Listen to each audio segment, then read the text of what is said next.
رويناها في الفصل الأول من هذا الباب على ضربين، فضرب منهما الماء من الماء لا غير، وضرب منهما أن رسول مخيو لكنجي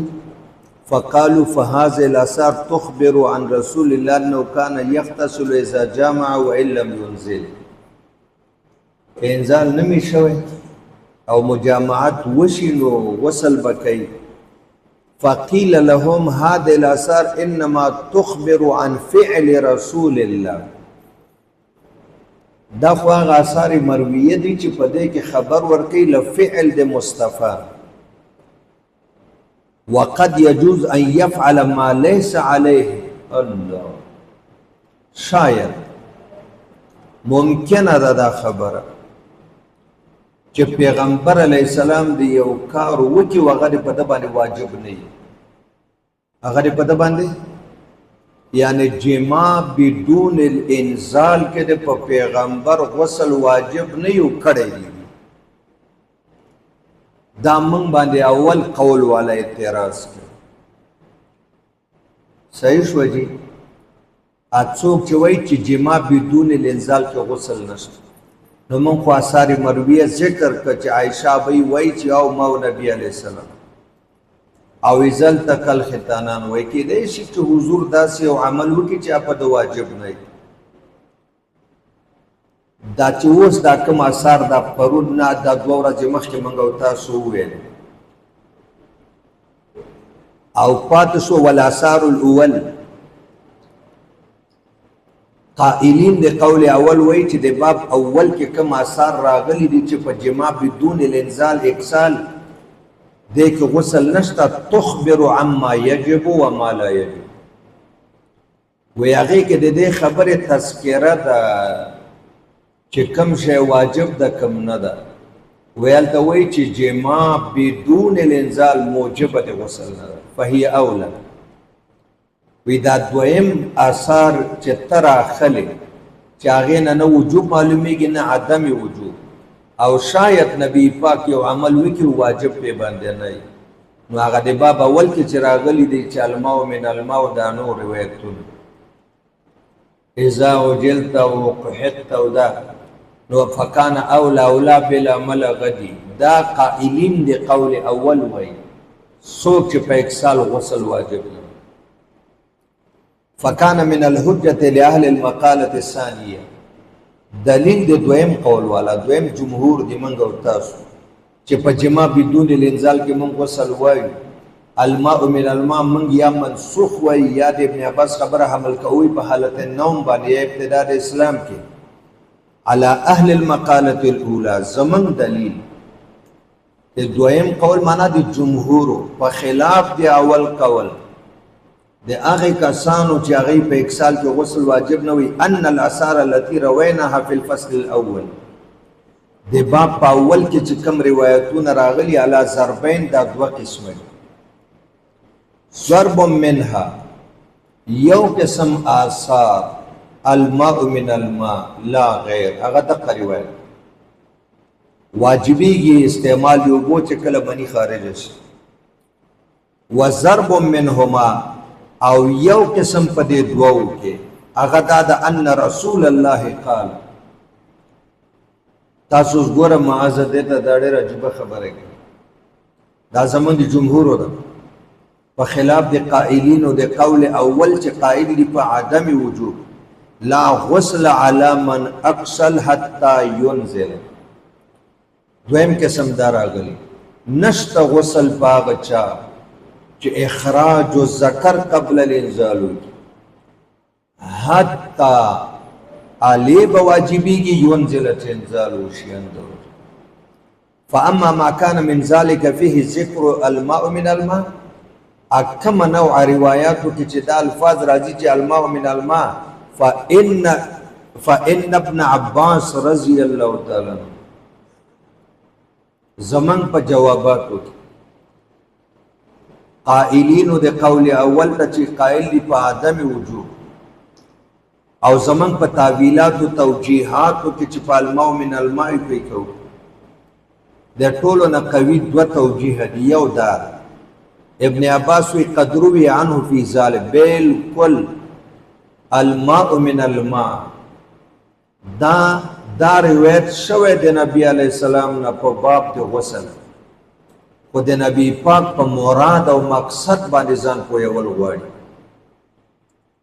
مراد او مقصد د رسول الله سره ان مراد رسول الله به قد كان غير ما حمله عليه اهل المقاله الاولى ودا د اول قول والا چې دا حدیث په کم محمل باندې حمل کړی دی دا د نبی پاک مراد نه ده چې مراد نه ده نو استدلال صحیح نه ده او چې مراد دلته اعتراض نه پیدا کی الماء من الماء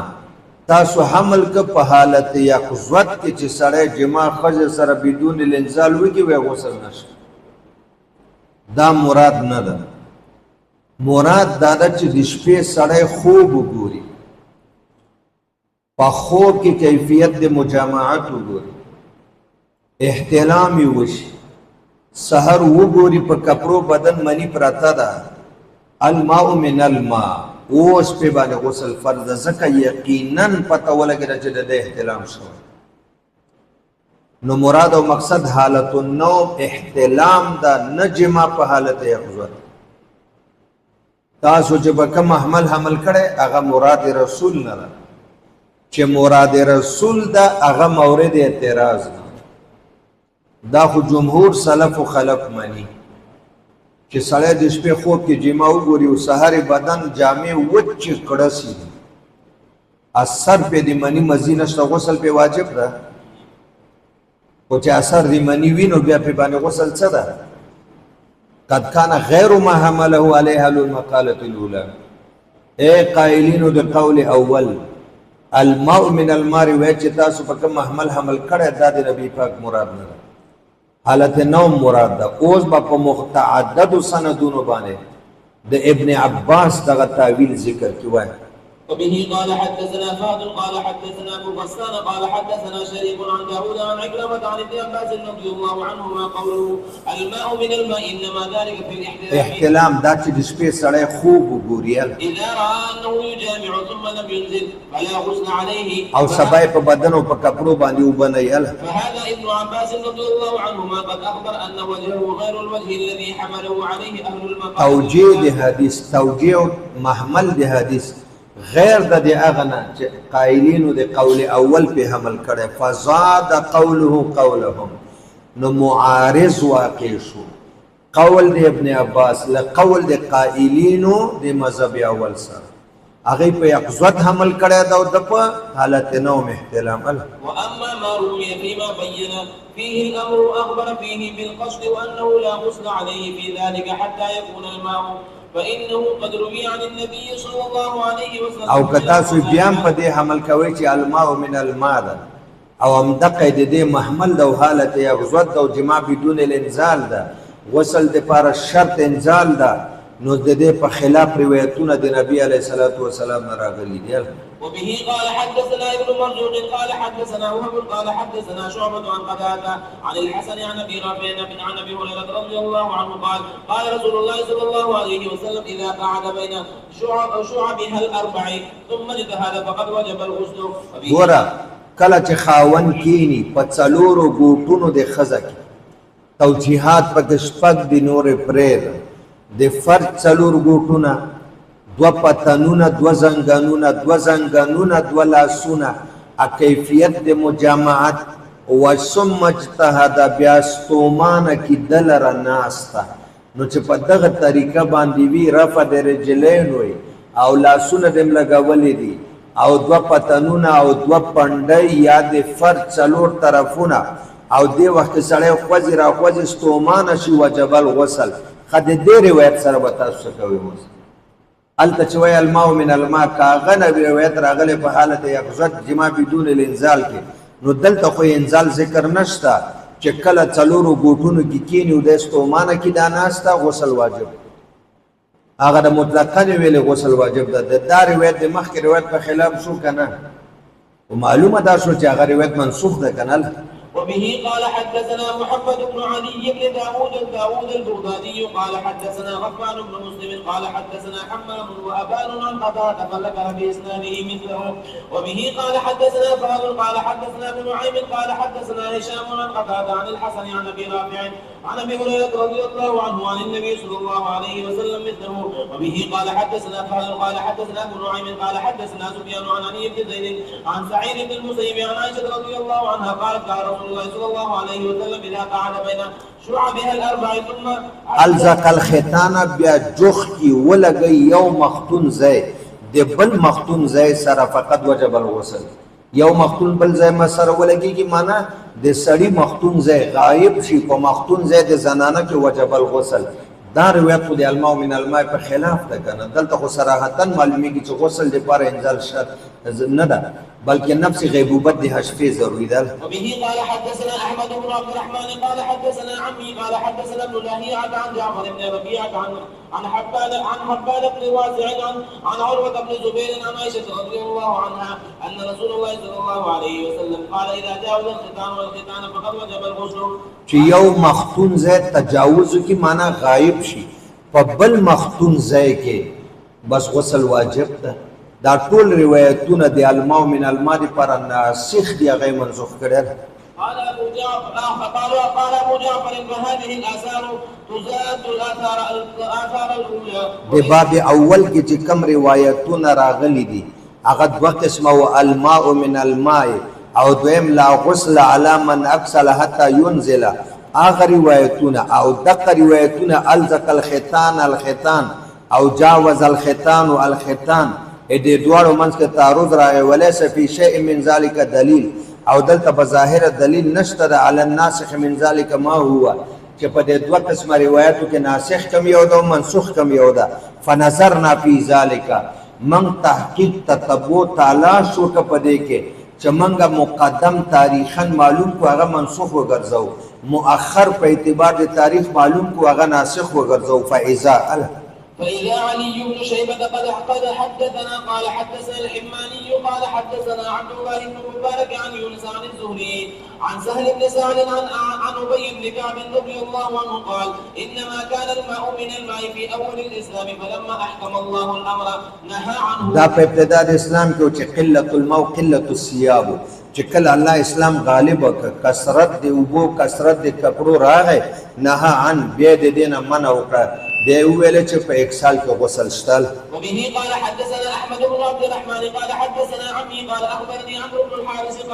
قال ابن شهاب حدثني بعض من ارجع عن سهل بن سعد الساعدي رضي الله عنهما ان ابي بن كعب الانصاري اخبره ان رسول الله صلى الله عليه وسلم جعل الماء من الماء رخصة. دا نفس اجازت اباحت او اجازت په ترک الغسل کې کچا انزال نه شوی او جماعي کړي نو نفس اجازت څخه غسل نه کوي نه دی کوي. دا د اسلام په ابتدا کې قلت الثياب قلت الماء ثم نهى عن ذلك. خپل ابو سعید وایي چې رسول الله د دې نه منع وکړه نو پس له تتبع تلاش او تحقیق نه په ذخیره دی حدیثو کې موږ ته پته ولګېدله چې د الماء من الماء او بل په دابل ول نور روایتونو چې ليس الغسل على من اكسل دا منسوخ شوی دي او اذا جاوز الختان او التقى الختانان دا دې پر ناسخ د امر بالغسل او په عبارت النص او په صحت او صراحت سره رسول الله مبارک امر وکړ په غسل باندې چې غسل وکوي. د دې باوجود یو سړی وایي چې نه دا قائلینو د قول اول چې کوم دلایل ذکر کړي هغه مضبوط دي. امام طحاوی پس ذخیره د حدیثو چند کړي ده تاریخ معلوم کړي ده ابتدا د اسلام ورستو زمانہ مقدم په تاریخ کې منسوخ باندې عمل حرامي مؤخر په تاریخ ناسخ باندې عمل واجب.